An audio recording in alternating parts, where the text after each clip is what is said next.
Hi, Gad. Hey Bob, how you doing?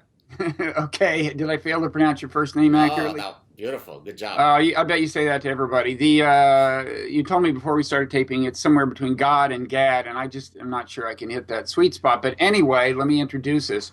Your last name is Saad, Saad, which makes me wish it was just Gad for the sake of euphony, I guess. One virtue of your having the name Sad is you can name your podcast "The Sad Truth," which is what it's called. Would you not even have a podcast if you didn't happen to have a name that was That's conducive right. to a great title? This was not about sharing ideas. It was really about the fact that I was fortunate enough to have a cool name, and hence I was compelled to start a podcast. Exactly. Yeah. Well, I know how you feel. Uh, so, um, so let me introduce you. You're a professor of marketing at Concordia University, where you occupy the research chair in evolutionary behavioral sciences and Darwinian consumption. I think that's the only chair in the world with that exact name. That is true. We're going to talk about two kind of different things today. We're going to talk about consumer behavior. We're also going to talk about religion, the role of religion in motivating behavior, including bad behavior like killing people. People may wonder, well, why are we talking about these two seemingly disparate things? The main reason is you have views about both of them. You've done your actual formal research is more about the consumer behavior, but you have views about both of them. And I think there are some differences of opinion between you and me on the religion question, and I'm always interested in fleshing those out with people. I think you're more closer to the Sam Harris school than I am in terms of how bad religion is. Um, but what's interesting is I think we share, broadly speaking, the same view of human nature. At least, we both identify with evolutionary psychology. There are differences of opinion within evolutionary psychology, but I think, broadly speaking, we have kind of the same foundation. So it's interesting that we disagree on this one manifestation of human nature in the religion area. But why don't we start out by talking about your work, your research, and how you apply a Darwinian view of human behavior to the study of consumer behavior. Maybe you could dive in and talk about some of the stuff about like hormones. And before we back up and talk about a theoretical backdrop for this, maybe just some of the actual kind of on the ground research you do about the role of hormones Sure. in purchasing decisions. Sure. So I've done several studies looking at the effects of hormone and consumer behavior. Let me mention a few. So I did a study with one of my former graduate students where we looked at how conspicuous consumption, right, driving a fancy sports car, how conspicuous consumption affects men's testosterone levels when they are the ones who are engaging in the conspicuous act. And then in a second study, what happens to men's testosterone levels when they see another man engaging in a conspicuous act. And the idea here is that testosterone tracks very well whether I win or lose in a competitive interaction, right? So from all sorts of animal studies and human studies, we know that if you and I fight and you win, your testosterone goes up, my testosterone goes down.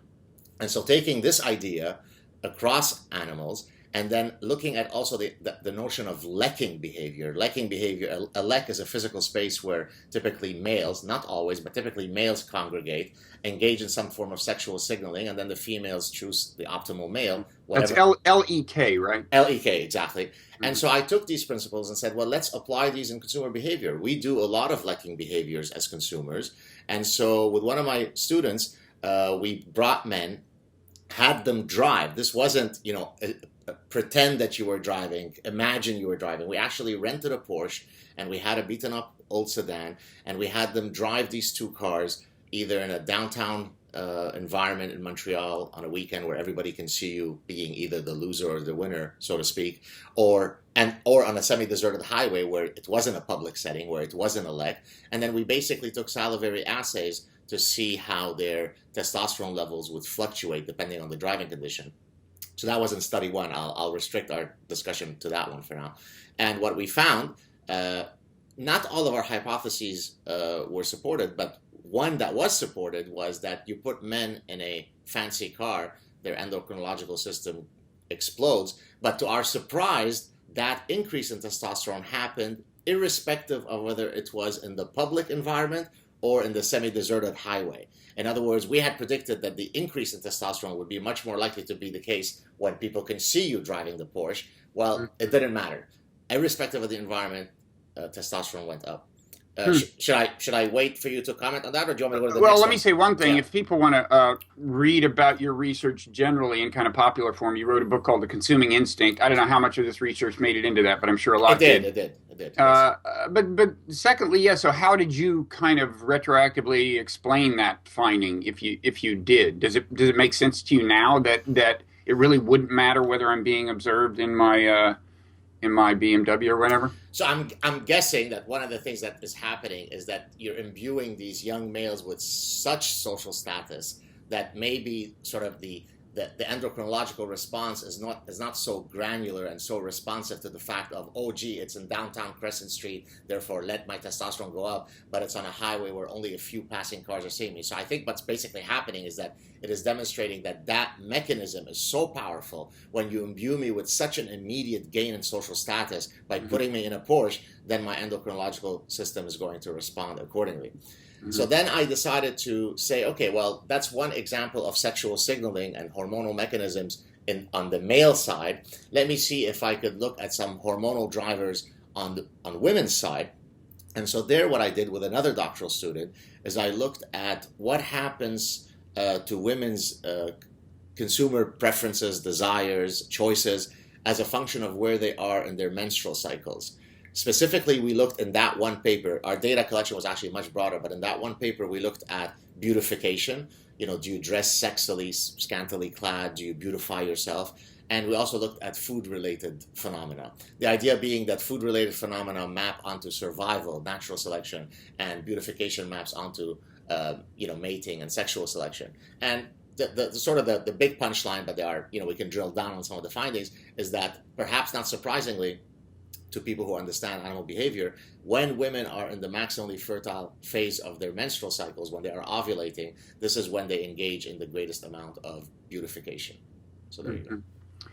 Yeah, okay, so there's a couple of things there. I mean, first of all, let's maybe provide a little more context to the first study. The idea is, I gather, that testosterone, your idea going in is testosterone goes up in certain circumstances to influence the way you will behave around other people, including like display behavior, acting like big and tough, and so on. And so it seemed to make intuitive sense that it would be most prominent in a social situation. And that remains the general view, right, about why testosterone goes up and down under certain circumstances.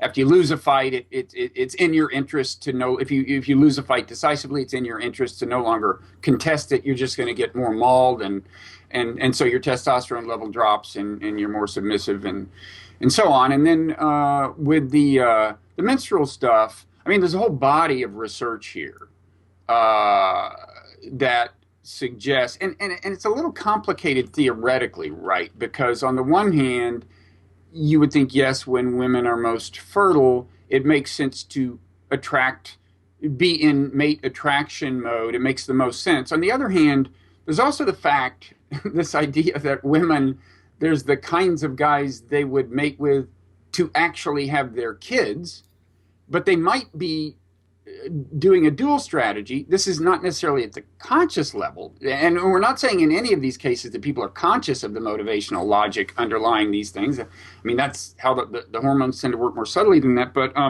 there is this idea that women might, in theory, it would be in a woman's interest to get investment in a certain sense from as many men as possible. I mean, if a woman could, in theory, have every man in the world under the impression, again, this is kind of an unconscious impression, but anyway, every man in the world acting as if he might be the father of her children, that's a lot of social support, right? Exactly. And so there is this theory that the woman might be, again, even unconsciously, discriminating between men she wants to mate with a high chance of actually getting the genes and putting them into the offspring, and then men she wants to mate with just to leave them under the impression that, hey, they should be nice to her kid.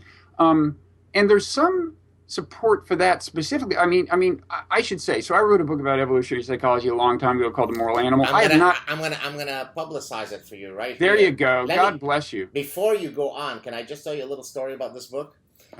You can spend the rest of the hour doing that if you want. So I first was exposed to. Sorry to interrupt you. Please get back to your point in a second. But don't worry.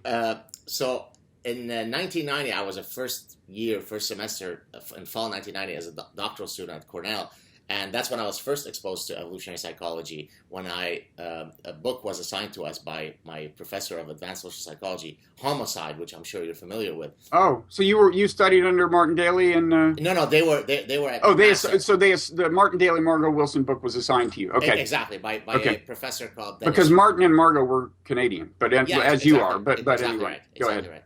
right. And so that was sort of my introduction to evolutionary psychology in terms of how you apply these principles to study criminal patterns. And I found the framework so elegant, so parsimonious, and had so much explanatory power that as somebody who wanted to then study consumer behavior, then I had gotten my epiphany. I would then later go on and found the field of evolutionary consumption and so on.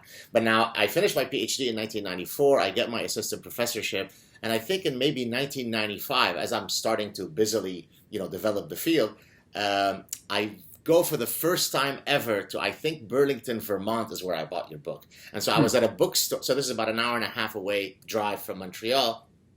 I see The Moral Animal. I purchase it. I consume it voraciously. And so in sort of the lineage of books of evolutionary psychology, yours, whilst not an academic book, a popularizing book, was sort of really one of the early books that I read and enjoyed. And so to that, I owe you many thanks. Well, and I owe you thanks for that plug. I mean, I was kind of lucky to get in at the beginning. I actually think my book is the first, it has the term evolutionary psychology in the subtitle. I think it's the first book to have the term evolutionary psychology in either.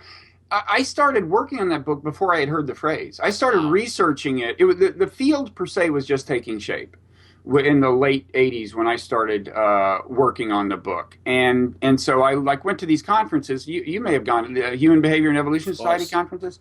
So we were probably both at some of the same conferences. And I guess 1990 was the first one I went to at UCLA. And so it was exciting and interesting because I would just go there and hang out with these people and absorb the ideas, and it hadn't really been put together. And I had the same experience you did. It just makes sense. It just makes sense of all kinds of human behavior. So now back to women cheating on us. Yeah, I spoke, by the way, you were talking about sort of the term that I would use for what you were describing, and I love the term because as somebody who teaches consumer behavior, shopping for good genes, right? The word shopping is there. Right. So I think what you spoke of is exactly that. And actually yesterday's class, in an MBA class, I was talking about sort of the cumulative evidence that supports the fact that far from thinking that women are these chaste Victorian prudes, there's actually quite a bit of compelling evidence stemming from many different disciplines that shows that they're also quite interested in sexual variety, as per what you said. So right. So evolutionary psychology does hold that there are differences between men and women, at least in a statistical sense. But it's not necessarily the stereotype you would hold.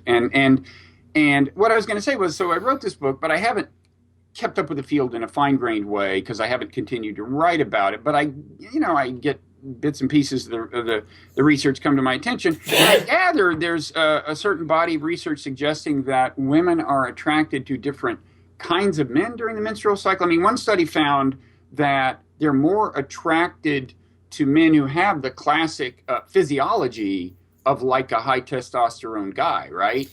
So that's the cat versus dad finding, right? So right. Depending on where a woman is in her menstrual cycle, her preference for dads, hence, sort of the less testosterone guy versus the real, Navy SEAL warrior changes. And of course, the finding is that at the maximal point of fertility, that's when she is more interested in the Navy SEAL guy, the cat. So they look at things like, I guess, I don't know what the things that correlate with catness are, but like jaw line and stuff like you think of some of these quarterbacks like John Elway of the Denver Broncos. I mean, look at the structure of his face. The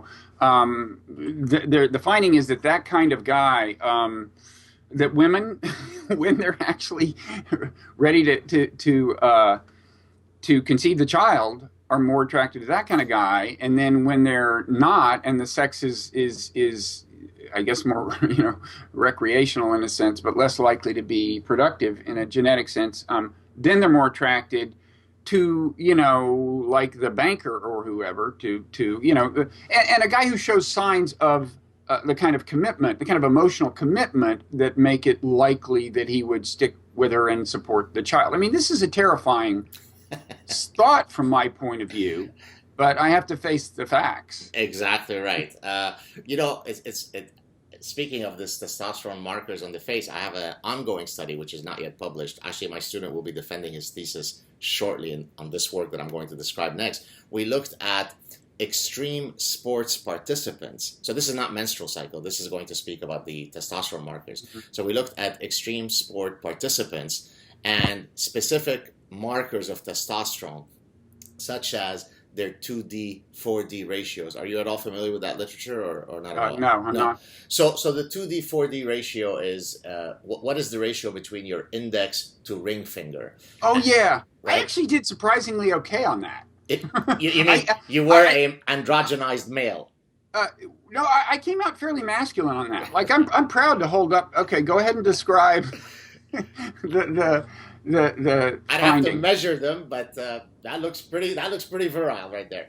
Thank you. So anyway, what we basically did is we looked at digit ratio and also exactly these markers in the face that are markers of being androgenized or not.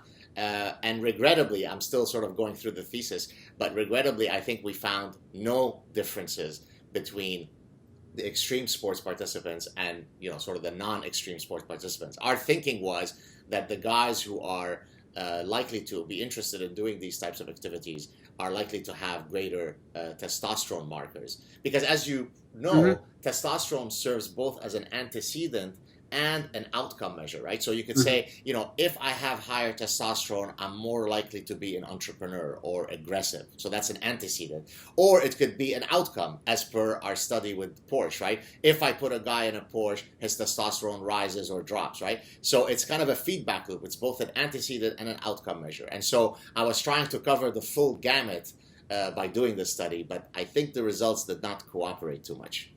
Okay, but the thing that has been found about digit ratio is what? You're talking about the ratio of the ring finger to the middle finger? Is that it? No. So there are different ratios, but the classic one is the index finger to the ring finger. In women, those two fingers are roughly equal. In men, the ring finger is longer. And so the more there is a difference between these two fingers, now you might say, well, what does that have to do with testosterone? It turns out that morphological trait correlates, and people don't know exactly how. There's been some hypothesized mechanisms, but they correlate with how much exposure you've had to testosterone in utero. And it's been shown, actually, it's been even experimentally manipulated with other species, where you actually go inside an egg and you infuse it with testosterone, and you check the equivalent of a digit ratio in other species. So we do know that there is a strong link. Now, people oftentimes sort of denigrate this research. Typically, they're buffoons, because they sort of associate the digit ratio to, palm reading, right? It's some sort of form of phrenology. It's a bunch of quack. I mean, what are you talking about looking at your hand? And so it's regrettably gotten quite a bit of a bad rap, typically from people who don't really understand the research well. Okay, but as you said, it's both it's both like an input and an outcome. Hormones like testosterone, also serotonin. So like on the one hand, yeah, you're more likely to go around acting like maybe a stereotypical guy, for better or worse, if you have a high testosterone level. But also, even if you don't, if your environment starts giving you feedback suggesting that acting like a guy is kind of working, or it's going to work in this environment, like you're the dominant guy or whatever, then your hormones adjust to dispose you to act like that, at least for the time being. Right. Yeah. So what else? What are some other things you've worked studies on? So I've looked at, this is not hormonal stuff, but I've done research looking at gift giving decisions and how we could look at that from an evolutionary perspective. And what I love about gift giving is that it allows one to test several Darwinian mechanisms or modules. And so in my books, I talk about 4 main Darwinian modules: survival, things related to survival, things related to mating, things related to kin selection, and things related to reciprocity. Stuff that you cover beautifully in your own early book. And we could just quickly say that kin selection explains the evolution of altruism toward kin. Reciprocal altruism explains, on the one hand, you could call it I'll do a favor for you if you'll do a favor for me kind of behavior toward people who aren't necessarily your kin. But again, it's not necessarily conscious. So really, reciprocal altruism explains the evolution of all these emotions that undergird the institution of friendship: a sense of Exactly right. obligation, a sense of initial affection if you share a common interest, and so on. So, Exactly right. okay, so go ahead. So in several different papers, so let me sort of unpack how gift giving maps onto these different modules. And so with one of my former doctoral students, I looked at, what are the motives that drive men and women to give gifts to one another. And we divided the motives into tactical motives and situational motives. Situational motives would be, well, it's your birthday, hence it's a situation that demands it, so I'm giving you a gift. Tactical motives would be, well, because I'm trying to seduce you, I'm trying to have sex with you, I'm trying to exhibit generosity, and so on, right? Not surprisingly, men score much more highly on the tactical motives than do women. There are no sex differences when it comes to situational variables. Now, here's the interesting part. When you ask men, why do you think women give you gifts? They infer the same motive. In other words, they don't have a good theory of mind when it comes to that ritual. They think that when a woman gives me a gift, it's because, well, she's trying to seduce me. On the other hand, women are blissfully aware that the reasons why men give them gifts are different from the reasons why they give gifts to men. And so we hypothesize in a post hoc manner that it makes evolutionary sense that that would be the case, because there is a real cost to women not understanding the minefield of that ritual, right? I mean, if you were to succumb to every charmer who gives you flowers and says, trust me, I'm going to love you forever, now let's go behind the shed and have massive sex, then that's not going to be a very good sort of judicious strategy of mate choice, right? And so from that perspective, it makes sense in this context for men to be a lot more poorly calibrated when it comes to the dynamics of that ritual. Yeah, I mean, you could view what the men are doing as a kind of one instance of a more general tendency for them to sometimes overestimate their chances with women, because in a lot of circumstances, if you just kind of do the math, you're better off in crude, genetic terms, if you imagine, all sex actually leading or having a real chance to lead to reproduction, as it would have before the invention of contraception, to varying degrees, of course, depending on where the woman is in her cycle. But still, if you imagine real genetic stakes, then it makes sense for guys to be willing to, fail several times if in the 1 in 10 time, the 1 in 11 time, they succeed at getting the sex. And again, because it's not a matter of conscious calculation, the way that manifests itself is in various things, some of them emotional and some of them cognitive distortions. Exactly. Right? Exactly. And to give a term to what you just described, in case you don't know it, or perhaps your viewers don't know it, what you just described is called error management theory. And so, for example, the fact that men ascribe sexual interest when women smile at them falls under exactly what you just stated, right? And so that whole class of, misreadings of these dynamics falls under error management theory. So you're exactly right. And so for those of you who might be interested in sort of an academic reading of this stuff, Marty Hazelton, who is a former student of David Buss, one of the pioneers of evolutionary psychology, has done a lot of interesting work on this exact topic. Yeah. And I mean, an example of that is like, when you're a male and you get to a point in your career where maybe you have either subordinates who actually work for you or people who want to curry favor with you because it's in their interest.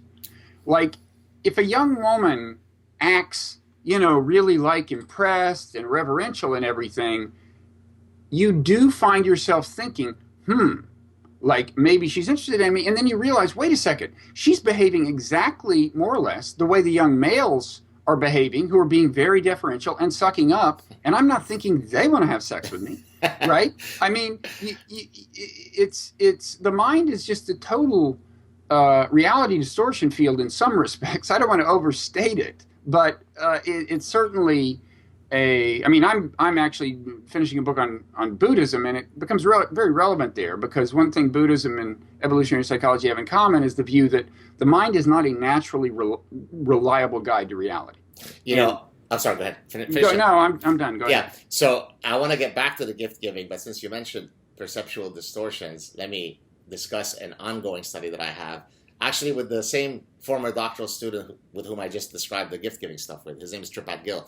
So uh, so let me give you kind of the background. There's research that's been done in the past. I can't remember exactly by whom, where they took the same guy, brought him into a classroom, and they introduced him with one of several possible academic status. So, he's just a, lecturer, he's a full professor, right? And then they would ask people in the room to whom he had been introduced, how tall do you think this guy is? And of course, what they found is that the exact same guy, he doesn't suddenly become taller or shorter. Perceptually, we view him as taller as his social status goes up. Okay, so I took this, very clever little study with a beautiful finding. I said, well, let's see if we can take this exact idea, and since, of course, I study consumer behavior, apply it in a consumer behavior context. Now, how would we do that? So we created two online dating profiles of the exact same guy, where the only thing that changed is a photo of his favorite possession, because this is how he's trying to talk about himself, and it was either a fancy red Porsche or a very non-fancy red Kia, I think. And then we asked men and women to rate this target on a whole bunch of cues and traits, one of which was their perception of his height. Now, here's the really interesting finding. Men shortened him because, at least the Porsche guy. If he had the fancy car? If he had the fancy car, exactly. Because they think he's overcompensating for insecurity? Well, it could be that's my penis is smaller if I'm driving a fancy car. Right. No, I think it's because when you are facing a guy of high status, that's when you feel threatened as a male, and then the derogation strategies that kick in should be consistent with that, and therefore, this guy Robert is driving a Porsche. Well, he must be some little short shrimp. He's not a serious guy, right? And so therefore, because I know that height is all other things equal associated with high status, I derogate you this way. On the other hand, in women's case, which we call the status elongation effect, suddenly the guy became much taller. So the exact same stimulus perceptually changed in completely different ways depending on whether I'm a man or a woman. It would be very difficult to come up with this finding where you're not coming from an evolutionary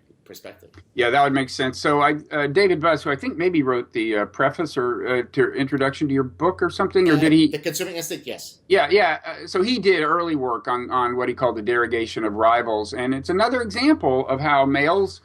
And this can work with females too, but he was studying males initially. I think males have rivals, and it isn't just that they go, well, it's in my tactical interest to go around derogating them so people will think less highly of them. They tend to believe the derogation, right? I mean, it saves a lot of time to just believe what you're saying, right? Self-deception, right? Right, and so it's another example of that. I mean, on the earlier point of male perception of female interest, I mean, it's also a finding that that a male's perceived status does factor into their attraction to the male. So it's not like you're necessarily entirely hallucinating, the male that is, in all cases, if they see a woman seeming to acknowledge his status. But at the same time, as we said, it makes sense for males to overestimate romantic and sexual prospects. It even when they just see a woman from a distance, they found that males just tend to assume the best, right? But in terms of how they will ultimately rate the attractiveness, they'll see a woman from a distance and go, oh, she's attractive, and that's in tactical terms that succeeds in getting the male close enough to at least find out. Well, and it's a preparatory mechanism, right? To the extent that in the dynamics between men and women, men are expected to be the ones who are the wooers. Then if I don't, at the very least, engage in self-deception that she may be interested in me, then I don't have the preparatory mechanism to muster up the courage to approach her. And so it makes perfect sense, even when it seems that I am misreading the situation, to do so, if only because that has to be the mechanism by which it compels me to try to get her, right? But then how do you explain somebody like me who throughout high school and for some of my adult life was terrified at the thought of actually approaching women. Well, I think because to most people, so I don't think you're the only one, certainly most men, rejection is quite an injurious thing, Yeah. right? It's very rare the guy who could sort of apply the machine gun strategy, Yeah. hit on as many women as possible, knowing that statistically one will accept it, right? If I think you're a proud person, then you maybe don't wish to be exposed to the endless tsunami of rejection that you're going to Yeah. face. So I think you're perfectly normal for having been Uh, fearful. I'm glad to hear that. I mean, I think it wasn't that I ruled out the possibility they would be interested in me. It was just that the prospect of rejection was Was painful, terrifying. yeah. But enough about me. So let me, you want to go back to gift giving? Sure. Yeah. So another thing that we looked at in that same paper, and then I want to talk about another gift giving paper, is we created a hypothetical budget allocation situation. We said, look, if you had $1,000 that you had to spend on your gift giving budget for the next Christmas season or whatever, how would you allocate that $1,000 across all people to whom you might give gifts? And the idea was to then see whether there's sort of a hierarchy of Darwinian importance to different recipients, right? And so what we found, and this is where the different Darwinian modules kick in, people give the most to their mate, right? I mean, that's sort of direct reproductive fitness. The second class of people that they give the most to are close kin. So that's kind of the kin selection stuff. The next are close friends. That's the reciprocity angle. And then later you've got further kin. So it's not the case that any kin, outguns close friends. And that's why, as you said at the start, that's why friendship is so important to a social species like humans. So that was that one paper. And then in a more recent paper, which we've yet to publish, it's probably the paper that I've had the most trouble publishing, despite the fact that it has some of the most simple and elegant and clear findings that you could think of. And I think it's because of some people who have a bit of antipathy or a lot of antipathy towards EP that are putting some roadblocks. Evolutionary psychology. Sorry, evolutionary psychology. My apologies, yes. So in this paper, it's gift giving at Israeli weddings, right? And we have actual data from 30 weddings, right? Where imagine an Excel sheet where you have how much money, because in the Israeli context, they don't give you toasters and coffee machines. They give you money. Here's $120. Here's $200. And so they had the actual data on, Uncle Mordechai gave $200. Hannah, my sister, gave $80. And so what we did is we tested two hypotheses. The first one is a similar finding to what I just talked about in terms of budget allocation. Closer kin give more money than further kin. So that kind of replicates that finding. Fine. That's nice. We're doing it in a new context, new culture with field data. Fine.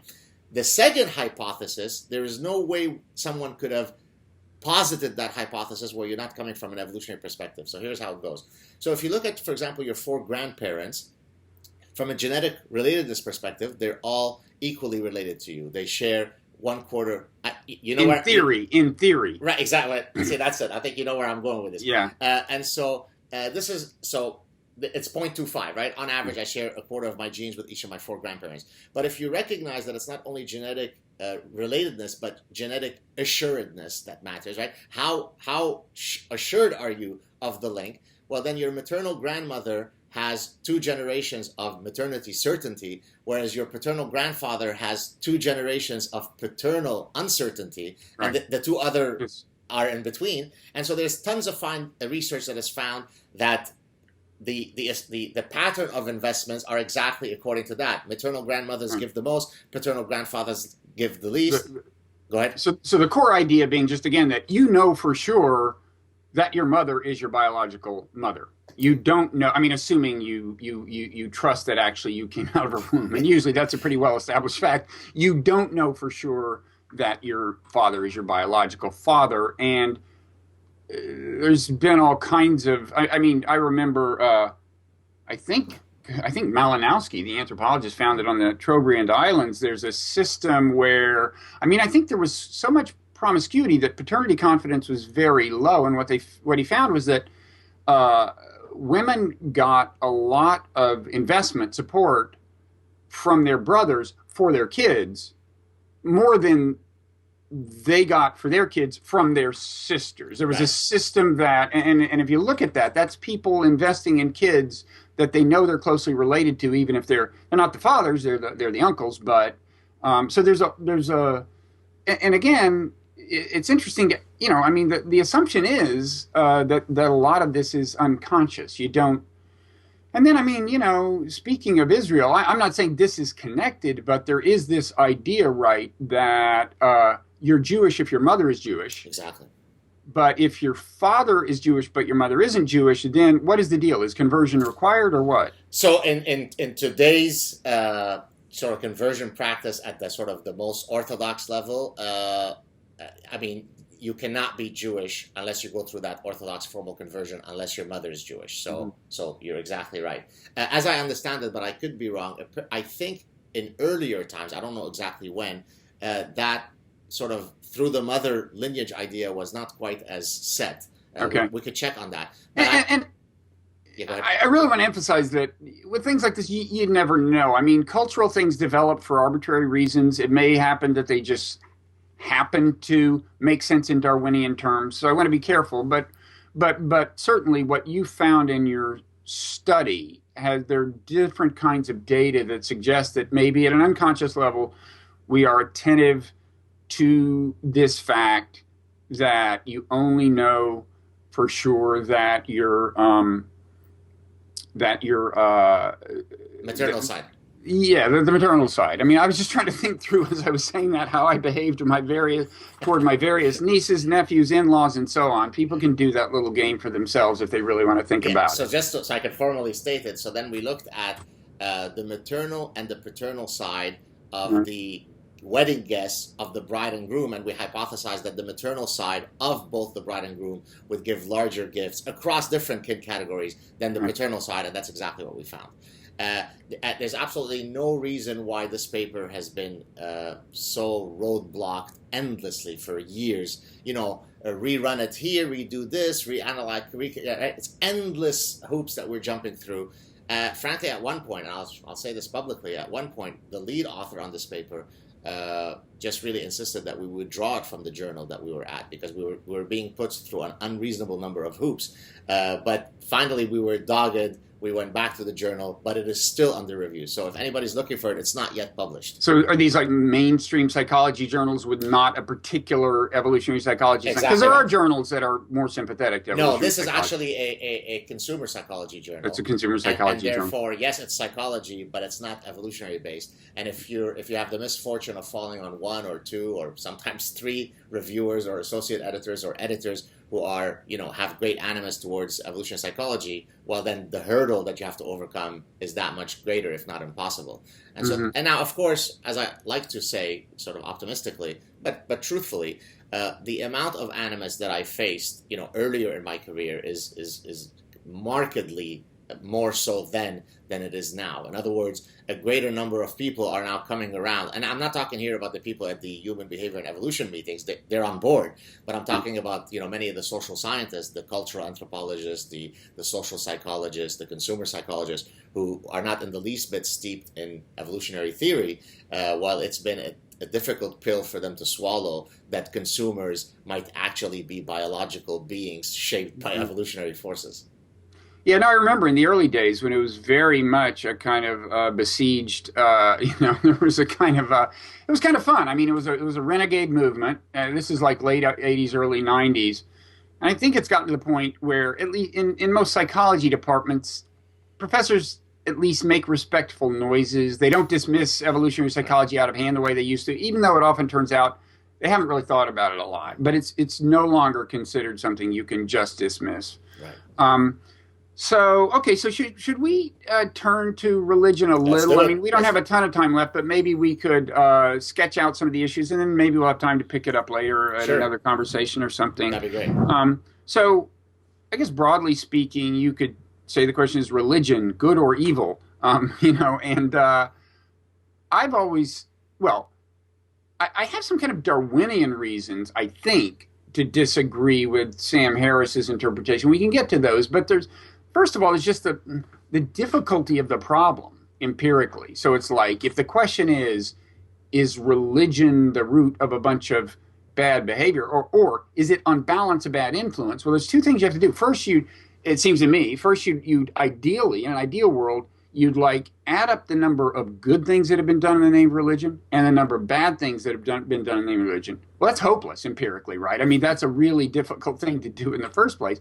But then you'd have to get at the stubborn question of like, well, when people say they're doing something in the name of religion, is it really being done in the name of religion or not? And there's various complications there. So to begin with, and I'll just say, I've read the Hitchens book and I've read Sam's stuff. I just haven't seen anybody actually take the problem on systematically with due respect for its difficulty. I haven't even seen, Hitchens' book, I just think is a travesty. I mean, it's just, anecdote after anecdote, and he dismisses the way he handles Martin Luther King and says, okay, well, Martin Luther King did this in the name of religion, but that wasn't really in the name of religion. It's just, or religion couldn't have been the real motivator because of X, Y, Z.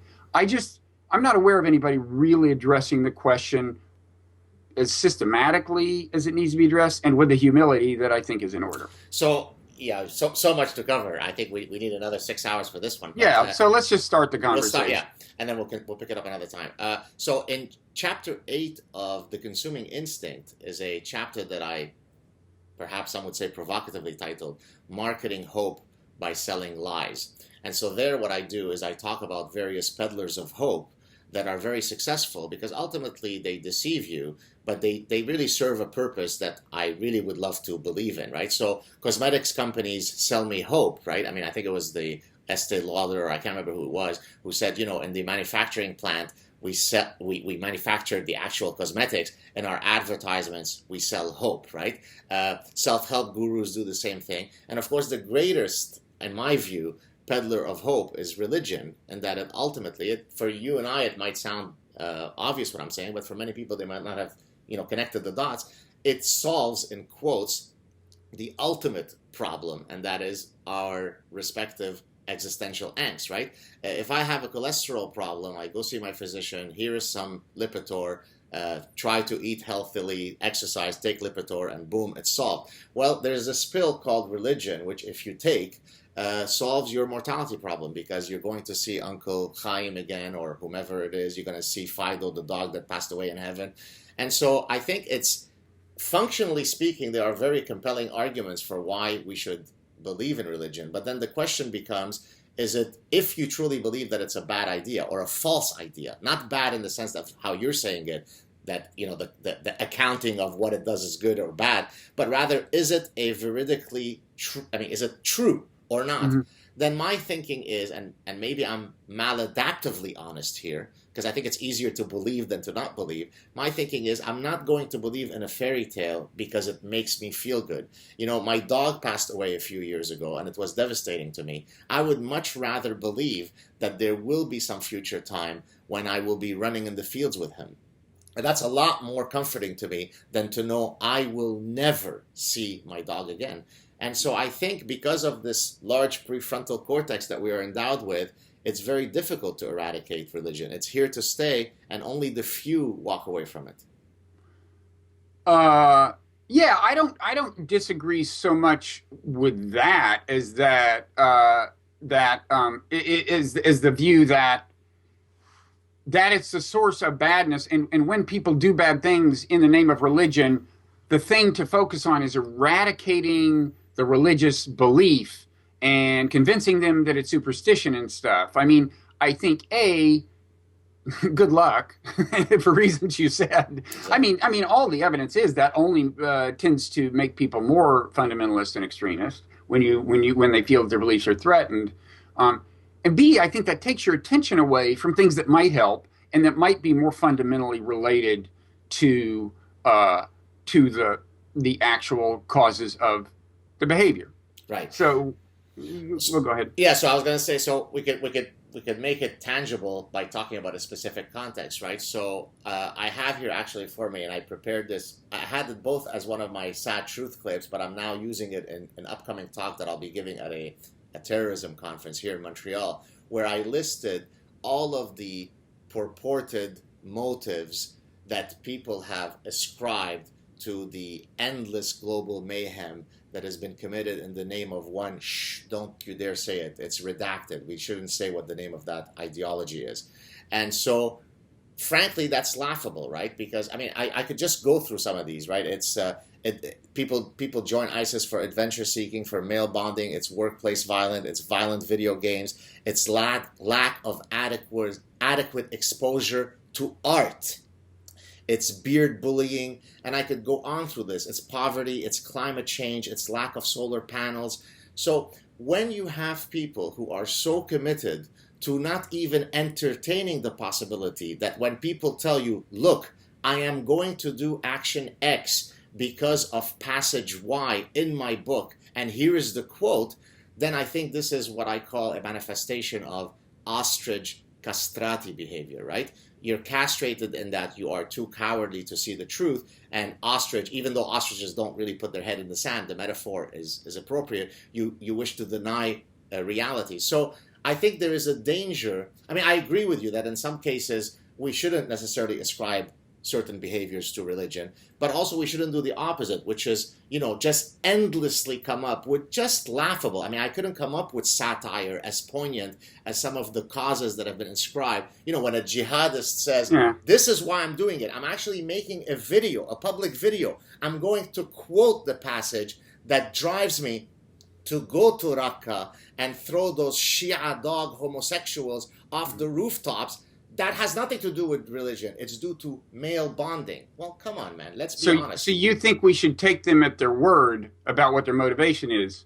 Well, certainly, no. I mean, wouldn't that make sense? Well, but it seems to me you and I just spent a long time agreeing that the mind often deceives itself about its actual motivation. So what you're saying is that they might use religion, but perhaps they could be, and I'm asking this not facetiously, generally. Yeah. So, for example, to the extent that I can go to this foreign land, engage in thrill seeking, maybe get access to many women who otherwise I would not have access to in my dull life. So I don't deny that, incidentally, right? Yeah. I mean, obviously, look, even the promises of paradise can be, and I'm sure you'll agree with this, can be analyzed via a Darwinian lens, right? I mean, do action X and then get all of your Darwinian desires met in the afterlife, right? Mm-hmm. And by the way, there are sex differences in what is promised to men who do these things versus women, precisely because whomever is coming up with these promises, whether it be Allah or someone else, is a Darwinist, and he recognizes that the selling points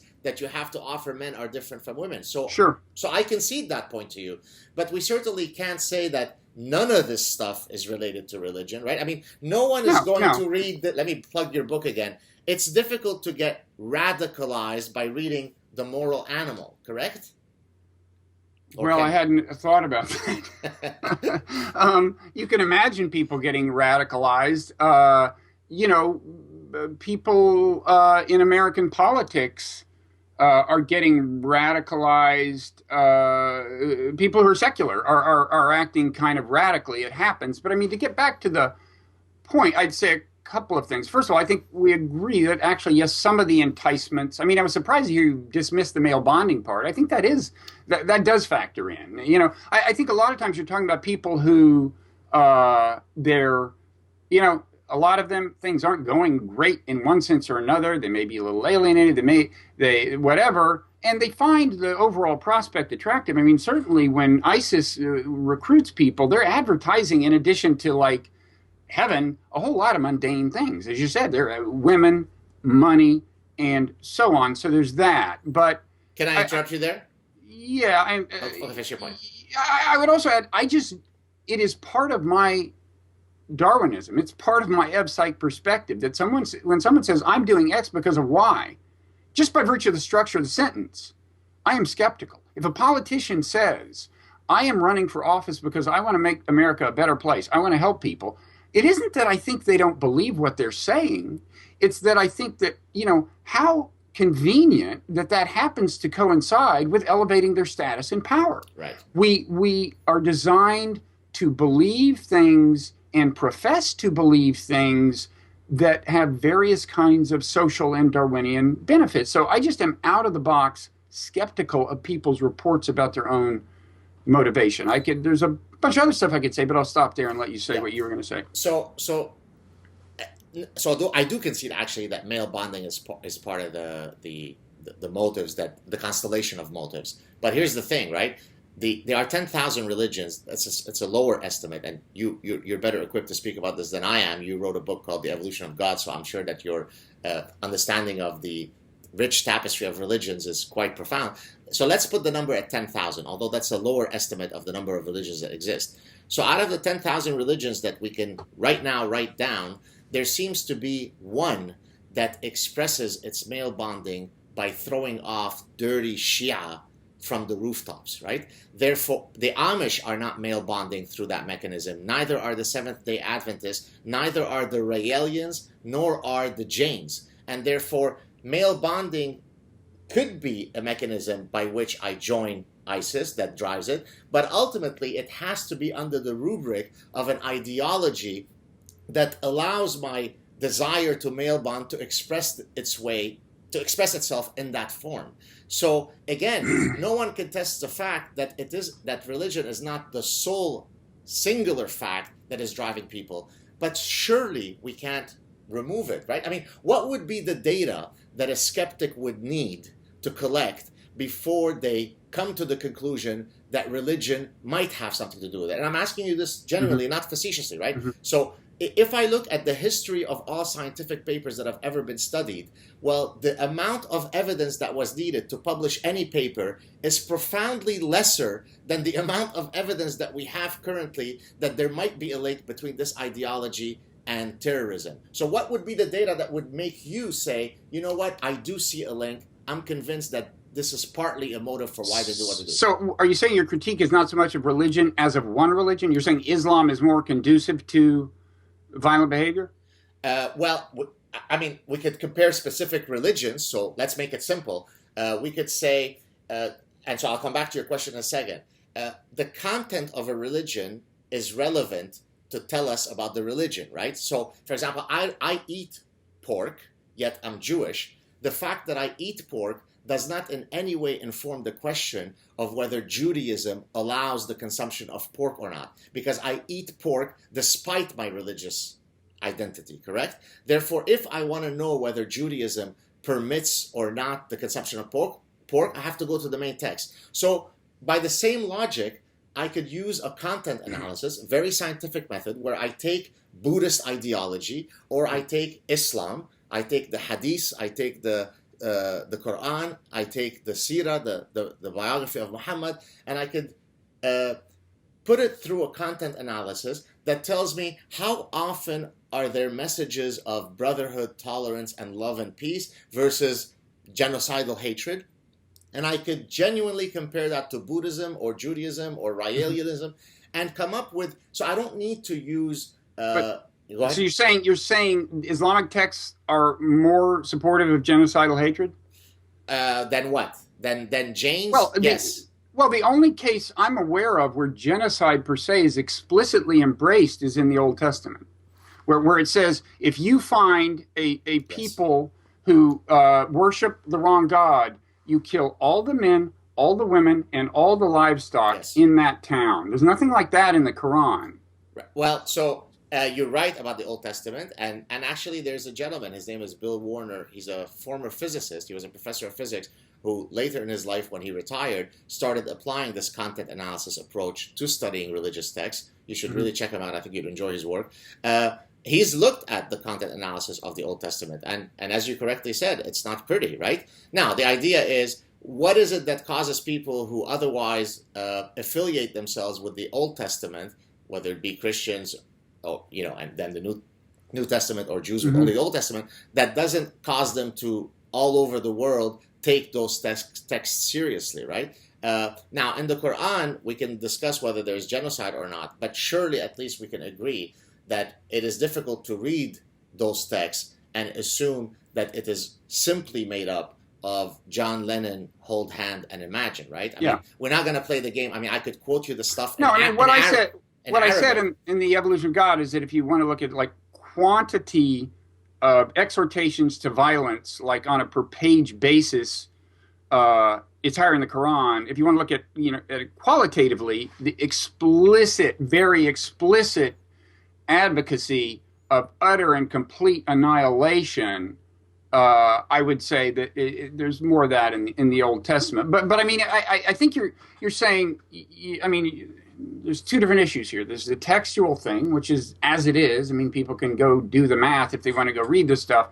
But and then there's the question of how much of a motivation that is. And I'm not saying it's irrelevant, but your earlier, a key part of your argument is that, like, right now, more violence done in the name of religion is coming out of Islam.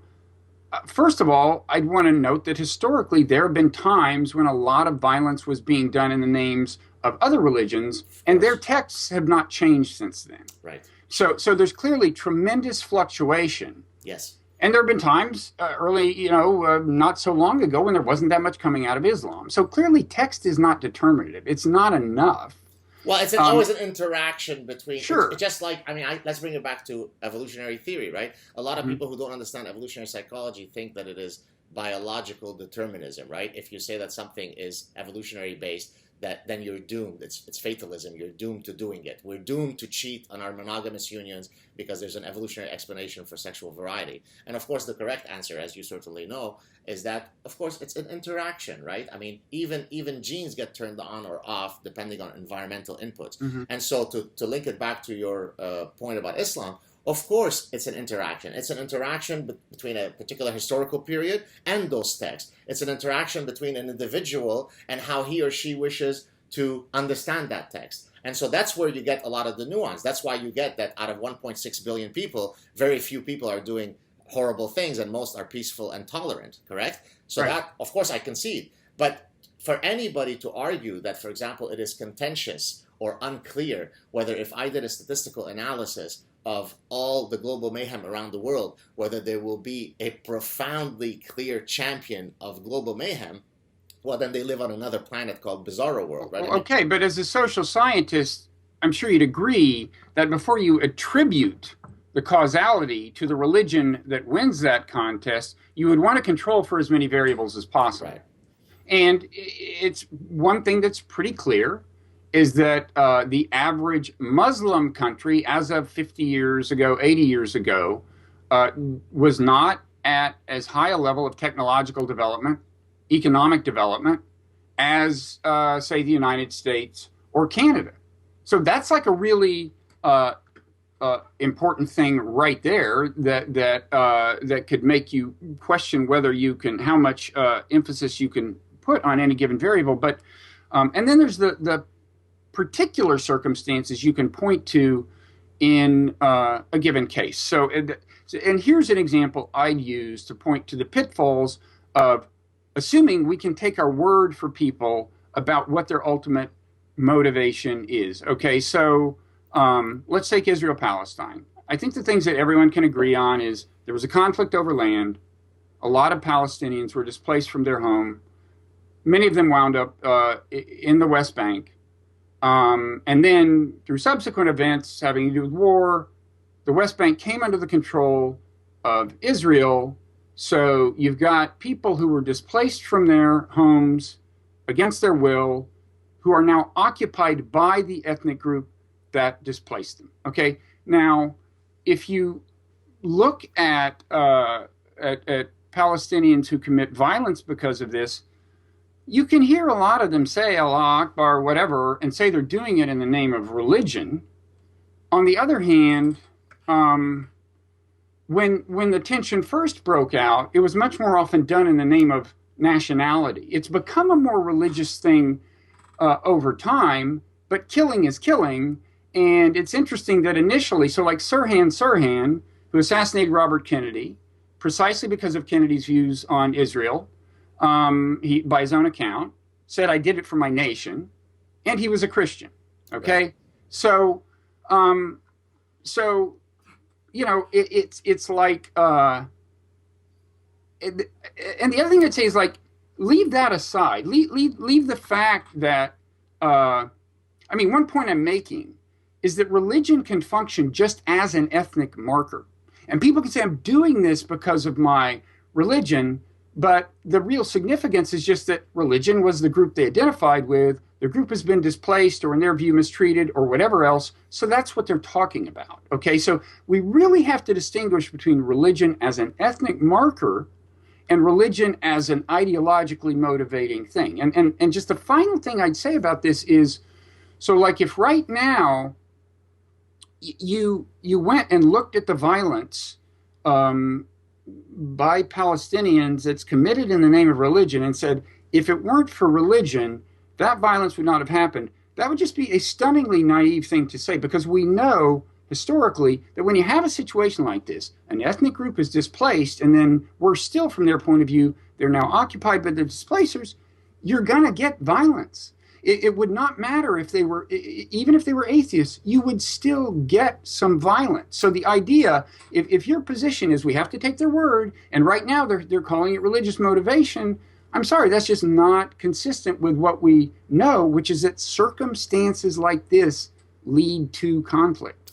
Right. So even if I conceded that the Israeli-Palestine conflict, the animus of the Palestinians towards the Israelis was strictly due to, historical reasons related to land and occupation, even if I conceded that, which I don't, because there is an element that is tied very much to religious hatred, in addition to some of the things that you mentioned, I could right now list, and I've got it here in front of me, 50 plus countries where terrorist attacks have taken place, where every single possible covariate that you might propose, I could control for. So, for example, why is it in Thailand there are terrorist attacks, and why did it happen in Belgium amongst third generation supposedly assimilated Muslims? And I could go through 50 countries spanning every possible economic condition, every possible political system, every possible linguistic, cultural, social heritage. I could control for all the variables. We would still come up with a very clear reality that there is one group of people that associate themselves with one particular ideology that are extraordinarily more likely to commit acts. Now, the data is so unequivocally clear that if that data does not convince one to at least tentatively accept the possibility that there might be a link between the ideology and religion, between the ideology and terror, then all of the papers that have ever been published in all scientific fields should be retracted, because they don't have as much evidence to support that publication as what I just told you. So again, nobody is contesting the fact that there are endless. The world is complex, and religion does not solely explain what we're talking about. But at least we can both sort of leave the conversation saying it certainly has something to do with it, right? So for example, when politicians, American politicians on both sides of the aisle, get up and say, this ideology has nothing to do with this reality because it is a religion of peace, that is a demonstrably false statement. And we should. You're arguing with the wrong guy. I've never called anything a religion of peace. I mean, in fact, I think part of the problem on both sides is having an essentialist view of religion. All religions are incredibly malleable. They have all kinds of manifestations. They lead people to do wonderful things in their name and horrible things in their names. At different periods of history, different religions are doing more horrible stuff. But I am certainly not. I've never said that any religion is a religion of peace, and I don't deny. And I'm not one who's saying that every time the word jihad appears, what it really refers to is a struggle within the soul. There is a doctrine of military jihad that evolved. The doctrine per se is a coherent doctrine. It's not found in the Quran, but it developed in Islamic law. There's no doubt about that. On the other hand, as I emphasize, it's incredibly malleable in its manifestation. And this, I guess, we shouldn't go on forever, but this gets back to my view that, I see my view as very consistent with evolutionary psychology in the sense that I view the human mind as very pragmatic in the sense that people, they sense, well, of course, it's meeting various social needs, but one thing people do is they sense like allies, potential allies They sense enemies, potential enemies. The belief structure that facilitates bonding with the allies and fighting with the enemies is itself, I think, a very malleable thing. And it's in that sense that I've always said that evolutionary psychology has a little bit of Marxism in it, right? The idea that like ideas and ideologies and so on are in some sense not quite epiphenomenal, but they're almost superstructure. What's going on at the flesh and blood level underneath is people sensing, like, wait a second, I can get status doing this. I can ally with those guys to get more power doing this. These guys are my enemies. There's that, but then there's also all the proximate mechanisms that realize that. So things like, I want respect. That's built into us. I want respect. And Palestinians, that's a huge thing. I often say with Israelis, the big thing is fear. With Palestinians, the big thing is respect. Both of those things are very fundamental. And and I just think that sustains a lot of the hostility that then goes under the name of religion. Now, I certainly can see that there are certain religious doctrines that have specific effects. If you didn't think you were going to heaven, you would not become a suicide bomber. That's true. Also, if you didn't think you were going to heaven, there are probably a lot of people who would have done fewer good things than they did in hopes of getting to heaven. But I certainly don't deny that kind of effect. And look, it would be better if suicide bombing were a tactic that was off the table, that would be better. That is an effective religion that I don't deny. But I really think that the view from evolutionary psychology is one that should make you skeptical of people's professed motivations and attentive to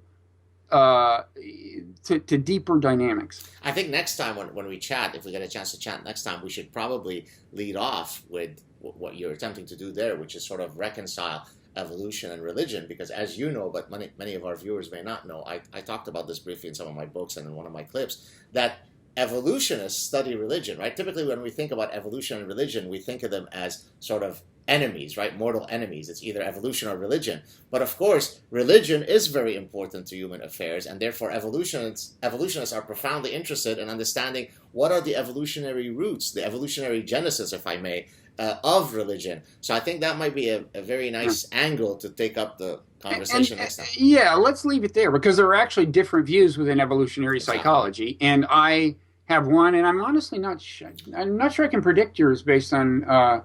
So what are you? Are you an adaptationist or an exaptationist?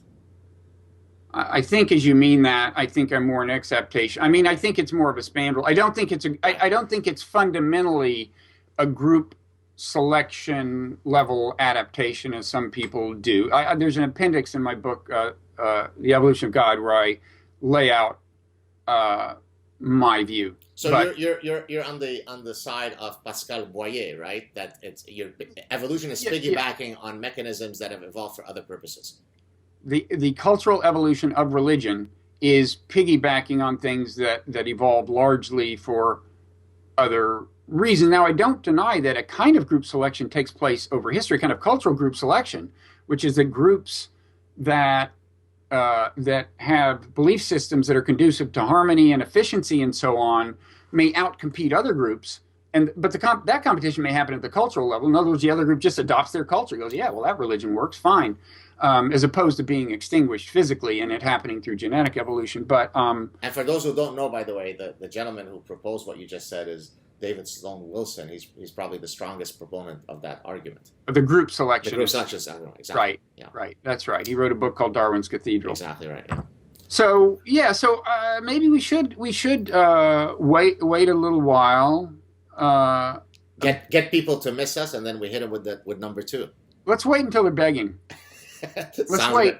Let's wait until they're absolutely begging. And as they're begging, by the way, I will insist that they beg on Twitter using my preferred gender pronoun. I don't know if you followed the whole debacle of the gender pronoun issue. I know we're wrapping it up. I know you're anti-political correctness. Yeah. So there's a professor at University of Toronto who refuses to address people by their preferred gender. Is that Jordan Peterson? Jordan Peterson, who was on my show actually. And so if you're going to beg for a part 2 to the Robert Wright Saad, please address me by my preferred pronoun. It's on my Sad Truth clip. If you don't do it, then we won't hold the chat. Yeah. I'm with you on that one. Well, you tell me whether they've met your strict prerequisites, and if they have, we'll do this again. So speaking of Twitter, what's your Twitter handle? So at Gad, G-A-D-S-A-A-D, and they can check out my Sad Truth, S-A-A-D Truth channel on YouTube. On podcast, okay, which is available both in audio and video on YouTube, I think. And not that anyone asked, but if they want to follow me on Twitter, it's Robert Writer. Yeah, well, what is that? Is that because there are many Robert Wrights, and so you needed to? I was not the first Robert Wright to discover Twitter, apparently. But there's also the pun. I write for a living, writer. I'm writer than you, for example. So there's two right there. Right. Very nice. Very nice. So let's do this again. That was a lot of fun. Thanks so much, Robert. Okay. Take care.